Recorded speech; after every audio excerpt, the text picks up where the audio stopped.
Thank you very much, Madam President, dear Roberta, honourable members. I want to begin with a topic that was central both to our discussions at the European Council and to last week's COP30 in Brazil. That is competitiveness and decarbonisation. And from Brussels to Berlin, the message was very clear the same. We must accelerate the clean transition, but also use it to drive growth and prosperity. And this was at the heart of the discussions we had at the European Council. The work to decarbonise goes hand in hand with the work for our competitiveness. So the goal is very clear. We keep a close eye on it. And the way towards this, on the way towards it, we have to be fast and flexible, pragmatic and adaptable. This year marks a full decade since the Paris Agreement, and there are, of course, still many reasons to be deeply concerned. Nature reminds us daily of the cost of inaction, the extreme weather events, but there is also progress to recognise. Just two numbers. 10 years ago, we were heading towards a temperature rise by the end of the century of 4 degrees Celsius. Today, we are closer to 2.4 degrees Celsius. This is still too high, but for the very first time in modern history, the curve is bending. And that shows and proves our ability to change things for the better if we are active. Take carbon pricing, for example. Since we introduced our emission trading system, emissions have fallen by 50%.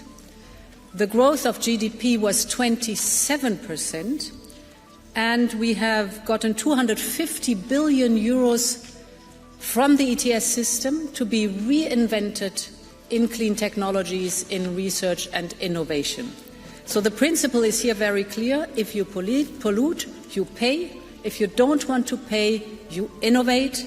And the result is also clear. Decarbonisation and innovation go hand in hand. The same is true for energy. The vast bulk of emission reduction over the last decade has come from the cleaning up of the global energy sources.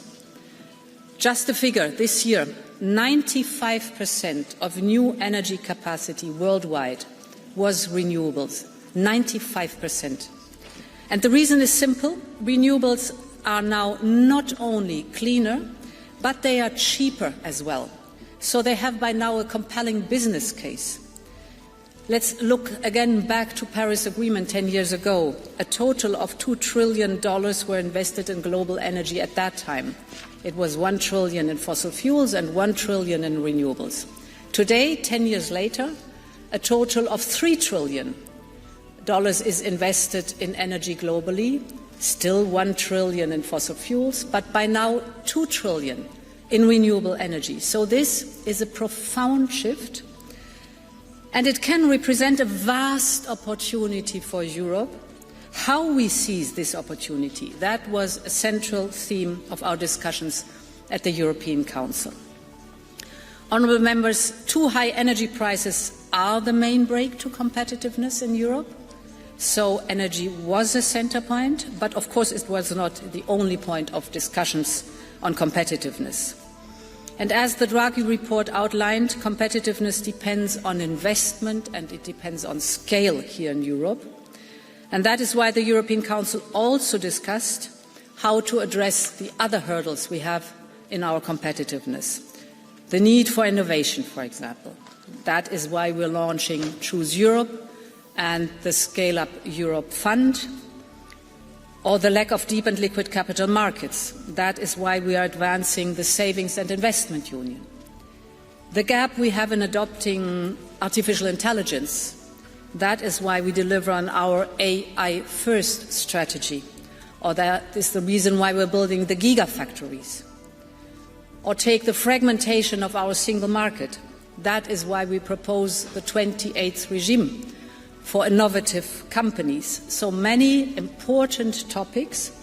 All this is vital, all this is urgent, and that is why I very much welcome the initiative by the President of the European Council to have an informal European Council on competitiveness in February. We have so much potential, we just have to unleash it, and this requires a shared sense of urgency and all hands on deck. Honourable members, the second main topic I want to emphasise from the European Council was our support to Ukraine. And in the last 2 weeks, it has become even more urgent. Russia has again intensified its attacks targeting all Ukraine's energy sources at once. In just one day last week, Russia launched more than 40 ballistic missiles and cruise missiles and almost 500 drones targeting Ukraine's energy infrastructure. 2 major power plants were destroyed. So having failed to make progress on the battlefield, President Putin is again trying to terrorize the Ukrainian people to use winter as a weapon to freeze Ukraine into submission. Once again, he must fail, and Europe will continue to empower Ukraine's resistance. We are repairing, for example, the damage done by Russian strikes. We are stabilizing Ukraine's energy grid with over 2 gigawatts of electricity exports from the Union to Ukraine, and we are protecting critical infrastructure, for example, with new anti-drone equipment. So this winter will shape the future of the war, and our response must rise to the challenge. Honourable members, we all want this war to end, but a lasting peace relies on a strong and independent Ukraine. And today Putin thinks he can outlast us. He still thinks that over time Russia can achieve its aim on the battlefield. And this is a clear miscalculation.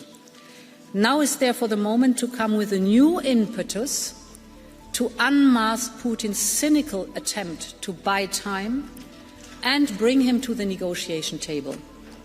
We must continue to raise the cost of war for Russia, also because the scars are becoming more and more obvious and visible in the Russian economy by now.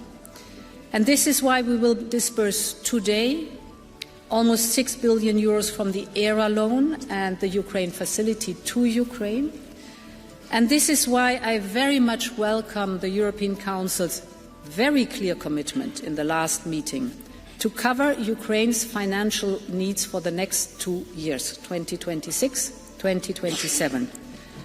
This is the reason why we are now working very closely with Belgium and all the member states on options, how to deliver on this commitment.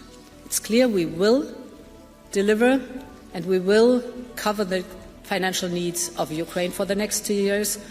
The discussion is now on the how. And there are 3 options. Option 1 is to use the budget's headroom to raise money on the capital markets. Option 2 is to have an intergovernmental agreement that member states raise the necessary capital by themselves. And option 3 is to have a reparations loan. This is based on immobilized Russian asset. So this would mean take the cash balances from the immobilized Russian assets, hand them as a loan to Ukraine, and Ukraine has to pay back this loan if Russia pays back reparations. This is the most effective way to sustain Ukraine's defense and its economy, and it's the clearest way to make Russia understand that time is not on their side. We will show